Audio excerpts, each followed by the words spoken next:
In the U.S., Democrats have settled on a strategy to reopen the federal government after a 2-week-long partial shutdown. But the plan does not include funding for Donald Trump's border wall. Megan Fitzpatrick is tracking all of this for us. She joins us now from Washington as the wheels start to grind into motion again there. I suppose no surprise, Megan, that funding for the wall is not in there. Do tell us more about the Democrats' plan.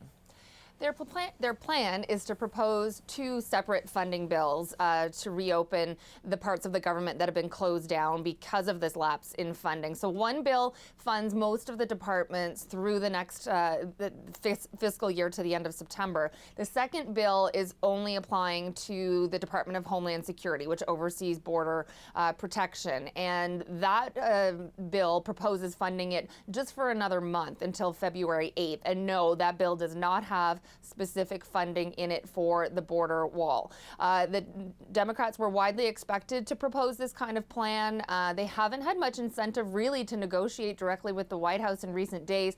It seemed like they were waiting to take control of the House of Representatives on Thursday. They gained control after the midterm elections and had promised that as soon as they gained control, they would pass a bill to reopen the government. Nancy Pelosi and Chuck Schumer, they are the leaders of the Democrats in the House and the Senate. They put out a statement explaining these bills and saying Trump is using the shutdown to force an expensive and ineffective border wall. And they also said if Republicans in the Senate reject these proposals, these bills, that they would be holding the paychecks of the affected workers hostage, and that it would be the height of cynicism and irresponsibility, they said in the statement, if they don't vote in favor of these bills, because these bills both basically are in line with what the Senate had already agreed to, that Republicans had already agreed to. So that's the plan. That's what they are intending on doing when they come back to Capitol Hill on Thursday, Jennifer. And Megan, what are the chances then that this will work?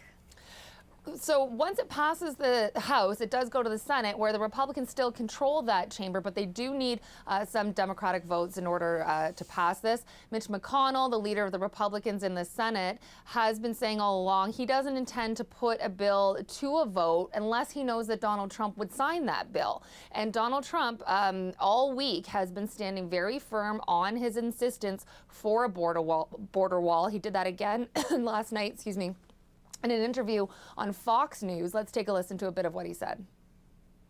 I'm in Washington. I'm ready, willing, and able. I'm in the White House. I'm ready to go. They can come over right now. They could have come over anytime. I spent Christmas in the White House. I spent New Year's Eve now in the White House. And, I'm here. I'm ready to go. It's very important. A lot of people are looking to get their paycheck. And so I'm ready to go anytime they want. No, we are not giving up. We have to have border security. And the wall is a big part of border security, the biggest part. So he's referring there to Nancy Pelosi and Chuck Schumer, saying he's ready to negotiate with them, but at the same time, he's not dropping his demand for the border wall. So it's not clear really whether this plan will work or if it's a non-starter and won't go anywhere, but that's where they're at for now.